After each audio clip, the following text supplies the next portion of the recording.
I'm Trina Wilcox with Run Radio, and this is Tell Me More. And today our guest is the newest member of Big Brothers Big Sisters of the Ozarks. Of the Ozarks, all yes. Right. Tell me all about it, Chris. It's fantastic. We are the local branch here in Missouri, Big Brothers Big Sisters, and we focus really heavily on that one-to-one relationship with the kids. We have lots of ways to get involved. We have events all year long. We do get confused with some other nonprofits, but you know that is to be expected. But we sorry, my lights on my car are going on and off as I'm staring at it, and I don't have. Well, that is very interesting. Live radio, ladies and gentlemen. Live radio. No, at least no one got you very can distracted. see that nobody's breaking in. Super good. strange. What's going on with my car? But we focus a lot, really heavily on that one-to-one relationship with Big Brothers Big Sisters. After COVID, we lost 120 volunteers. We have roughly 70 to 80 kids on the waiting list, which for lunch buddies, which is the easiest way to get involved. And that list has never really had a waiting list. So we're trying to really hit the ground running with school starting back up this year. I mean, like yesterday, actually. It's a little bit of a process to get everybody interviewed. When we go into schools, you've got to get your thumbprint. So it's a bit of a process. So we want to get that going as fast as we can right now. That's that.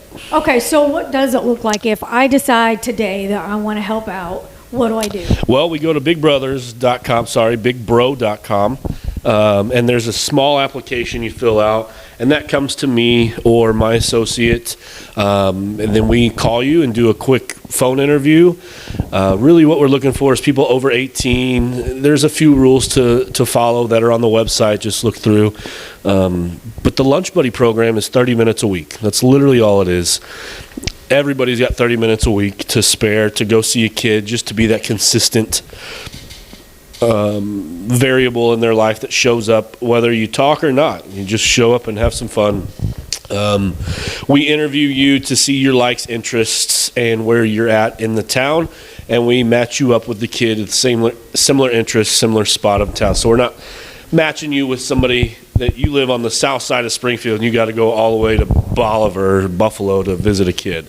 We're going to make it worth your time, worth their time, and make it very heavy focused on that relationship. Make it easy to make it very keep easy. That commitment. Yeah. And that's just one way to get involved. That's the easiest way. Because, like you said, these kids are on this waiting list just to have some interaction. Just to have interactions at lunch. We do have the community-based program where most people are familiar with that one. That's what you see on TV a lot, where you go pick up a kid and go spend a few hours with them playing games, play basketball, go to a movie, go to lunch, whatever. A little bit more of an interview process with that one.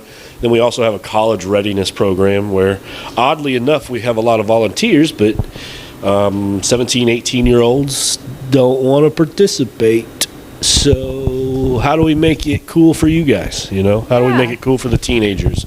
Really, and that's just letting them ask us questions and get used to what college life is like, what work life is like, trying to find a routine and schedule and balance. So.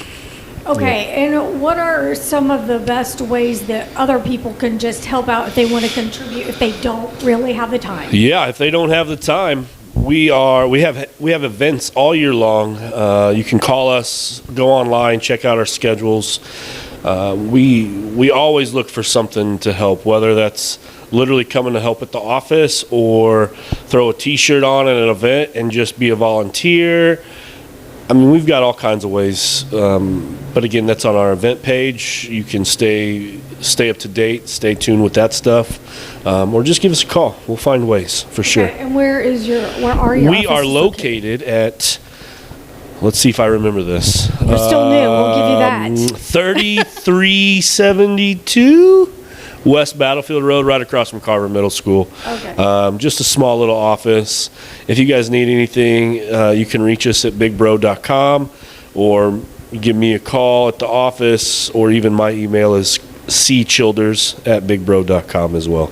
Okay, and what are are the age ranges typically of the kids you see there? The lunch buddy programs are going to be all elementary school. And then when you're community based, that's gonna range more through the middle school to high school age.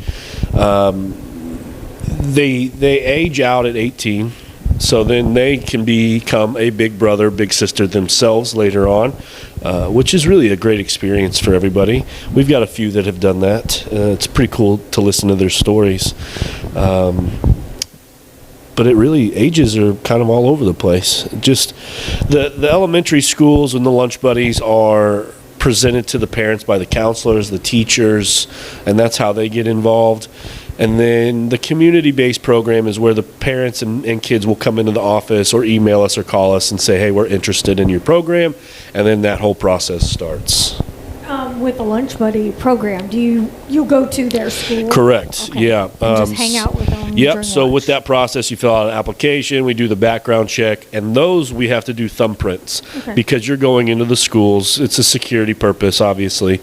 But yeah, you go into the school. They put you in a private room or a table by yourselves, and you guys just eat lunch for 25 minutes.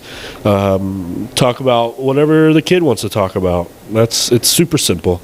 And the parents are usually still involved. Correct. Yes, the parents are all involved. They are the ones that really introduce the Lunch Buddy program.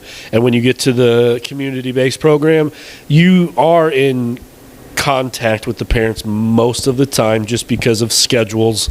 The kids' schedules, your schedule, the parents' schedule. You got to really coordinate all that. So since the parents are involved, is this usually just an extension because the parents are usually spread too thin? Or there's just one parent? A little bit of both. And I mean, there's really no guidelines for a kid to be in the program. It's for anybody that can benefit from it, really. It could be that the parents are super busy. It could be that the parents aren't even in the picture, and everything in between. So it's really just, what can we do to give back to the youth of our community? We get tied up in our own lives sometimes that we forget the actual struggles of being a kid. And so just having that consistent adult presence in your life for even just 30 minutes a week, talking or not talking, is a huge opportunity for a lot of youth in town. And that's what we're really trying to hit the ground running again back after COVID and get the momentum picked back up and see what we can do here. All right, we'll be spreading the word. Give us that website one more time. www.bigbro.com. All right, thanks so much for your time. Thank you, Trina.